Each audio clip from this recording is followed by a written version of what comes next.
Mas aí a gente começa a perguntar, que valores são esses que a humanidade traz que acha importante comer carne? Não é mesmo? Os povos nômades, eles não podiam levar as fazendas dentro da mala. Então, que os povos nômades até se alimentassem de carne, por uma questão de sobrevivência, que não dá para levar a plantação junto, isso teria alguma justificativa. Mas os povos sedentários e a estrutura do mundo moderno, você encontra vegetais e outras comidas que não carnívoras em qualquer lugar do mundo. Então, eu acho que vale a pena nós refletirmos quais são os valores que estão dentro de nós, que foram colocados para nós, a respeito do que a carne é. Porque muitas pessoas comem carne por completa ignorância do que estão fazendo para si e do que estão fazendo para os animais. Eu nunca vi um animal que chegasse no matadouro, olhasse para o fulano com a patinha e falava, corta meu pescoço. Não existe isso. Vocês precisam dar facada, precisa dar choque, o boi anda de ré, porque ele sabe que vai morrer. Por que ele escutou com o boi? Eu, quando vi, não era essa morte moderna, era com porrete. Eles deram 20 porretadas na cabeça do boi para o boi morrer. Agora me conta. E você sabe que está cheio de matadores clandestinos, né? Onde a violência, inclusive, é muito maior. Né? Por exemplo, os judeus, eles têm uma forma, isso precisa ser comentado, que quem mata os bichos são os rabinos. E eles têm uma técnica para fazer o bicho não sofrer e sangrar o boi por causa das toxinas. Eles têm mais consideração com os animais.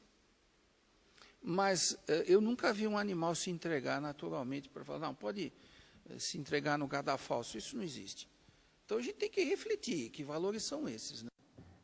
Essa questão de valores parece que é uma postura central.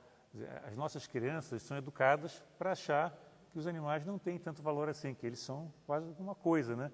Tanto que eu lembro uma história que me contaram, uma criança, não me lembro se foi no Brasil, nos Estados Unidos, né? Que numa sala de aula a professora pediu para ela desenhar uma galinha e ela desenhou uma galinha no saquinho de supermercado. Né? Porque é essa galinha que ela conhecia, porque ela não tinha tido contato ainda com uma galinha de verdade. Para ela, galinha é aquilo que vinha no saquinho plástico, e depois ia para a panela, e depois para o prato. Então, essa desvinculação entre o ser vivo, né, que é aquele que a gente respeita, que consegue até se relacionar de uma forma afetuosa, né, que nós temos muito afeto pelo gato, pelo cachorro, pelos animais domésticos de uma forma geral, foi quebrado, né? Quer dizer, o animal que está na panela não é o mesmo animal que brinca no jardim, com o qual nós fazemos historinhas e brincamos também. Então, houve uma tentativa de romper essa percepção que o animal é o mesmo que nós brincamos, um cachorro, um gato, ou uma vaca, ou uma galinha, são animais que têm o mesmo direito à vida do que uma baleia. Quer dizer, quando alguém mata uma baleia, todo mundo se exalta. Se alguém mata uma foca, a coitada da focazinha, mataram para fazer pele, mas as pessoas continuam a comer carne. Quer dizer, então, não existe uma percepção que toda vida é igual, toda vida merece respeito. Por que o boi vai ter menos direito à vida do que uma baleia ou uma foca?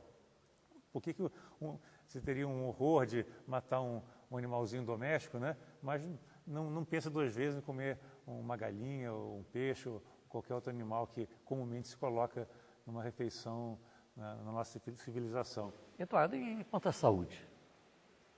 Essa é uma questão, dizer, que não é a questão central, mas é muito importante também. Né? E é visível, nós podemos perceber que as pessoas que são vegetarianas e procuram comer alimentos mais frescos, mais puros, não contaminados, têm uma saúde melhor e acabam tendo uma qualidade de vida também muito melhor. O que muitas pessoas não percebem é que junto com a carne que as pessoas estão ingerindo, vem também não só as toxinas, todo aquele aspecto, vamos dizer assim, mais grosseiro do alimento físico, né? Mas vem também uma carga emocional. Então, diz que o estresse que as pessoas sentem hoje na nossa sociedade, dizer, o grau de violência que nós presenciamos, tem muito a ver com a captação dessa angústia, desse sofrimento que os animais experimentam na hora da morte. Quer dizer, uma vaca, quando vai morrer, ela sabe que ela vai morrer. Então, ela se contrai toda, emite toxinas e está extremamente angustiada naquele momento. e aquela angústia, aquele sofrimento, aquele ódio, inclusive, é transmitido pela carne que as pessoas ingerem e acabam sendo absorvidos Adrenalina, no sistema, né? adrenalina. Isso é absorvido vamos dizer, no corpo, né, da pessoa que está se alimentando da carne. Então, estatisticamente, já se verificou que as pessoas vegetarianas são mais pacíficas.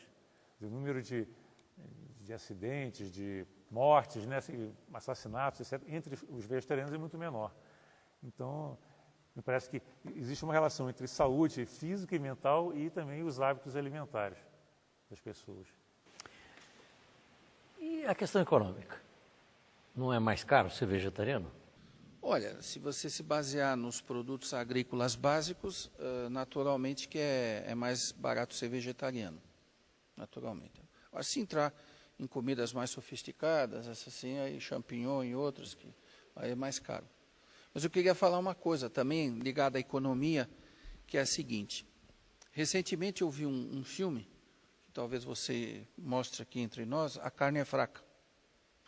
E existe na Amazônia 45 milhões de cabeças de porco, né? E o que acontece com os dejetos do porco? Eles estão contaminando todos os lençóis freáticos da Amazônia.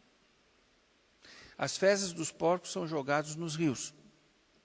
É um negócio gravíssimo. 45 milhões de porcos. Tem mais porco do que gente. E aí o que acontece? Não existe uma fossa especial e os rios estão sendo contaminados. Antes de falar do problema econômico e da saúde, eu queria comentar uma coisa que a gente está esquecendo. Existe um modelo religioso que coloca o homem como o pináculo da evolução. Via de regra, esse é o caminho cristão, católico, protestante, que coloca como o homem ele sendo o ápice da evolução. Portanto, toda a natureza está para servi-lo. Isso é uma falácia, isso é uma falta de visão ecológica e uma forma de as pessoas quererem viver aqui para depois irem para o céu. Não, a bonança, né? Se Deus gosta de você, você tem tudo, então você coma bem. E os animais não têm valor, as plantas, nada tem valor, só o homem. Então, esse é um problema de uma conceituação que veio da religião que não leva em conta a ecologia, o homem dentro de um sistema. O homem pode depredar o sistema porque ele é principal, não é. O homem está dentro de uma evolução. Então, eu não queria deixar de ir para frente sem tocar nesse assunto. E queria falar também do problema da saúde sobre o sangue. Por que toda a magia é feita com sangue? Porque o sangue tem muito magnetismo. O magnetismo ele não é medido pela ciência acadêmica no sentido de aparelhos especiais para medir o magnetismo. Isso são formas subjetivas. Mas por que toda a magia é feita com sangue? Porque o sangue mantém o magnetismo. Quando a pessoa come a carne vermelha, o sangue do animal mistura-se com o sangue do seu corpo. E aí que existe uma mudança de magnetismo e, portanto, até de comportamento, porque a pessoa, ela muda a sua vibração. O sangue, ele se mantém a um pH de 7,28 o dia inteiro. Então, o sangue é o grande termômetro do equilíbrio da saúde da pessoa. O que acontece quando a gente mistura coisas no sangue, drogas, carne, álcool e outras coisas? A pessoa altera esse processo e todo o metabolismo vai ser abalado ou até prejudicado. O sangue realmente é uma coisa que a gente não deveria ingerir. Porque muda o nosso magnetismo, altera o pH do sangue e traz, como ele já falou, as toxinas. O grande problema da carne são as toxinas que vêm principalmente através do sangue. Quando se fala de carne branca, mas não significa que o peixe não sofra. Existe um trabalho que foi feito por uma faculdade sobre os pontos escuros que existem nas grandes cidades. E a minha prima fez essa pesquisa. Então, eles procuravam na cidade lugares onde tinham mais violência, mais atropelamento, mais trombada e mais acidentes. Invariavelmente, eles estavam perto dos matadouros.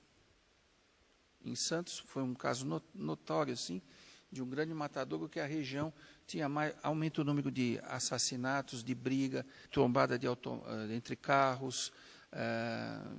E aí se a gente lembrar-se do que os clarividentes dizem, eles falam que nos matadouros sobe uma nuvem de fumaça negra, que é aquilo que é exalado pelo sofrimento dos animais na matança. Não é vista a olho nu, mas é visto pelos clarividentes. Essa nuvem negra de fumaça envolve a região, causando todas essas desastres, né?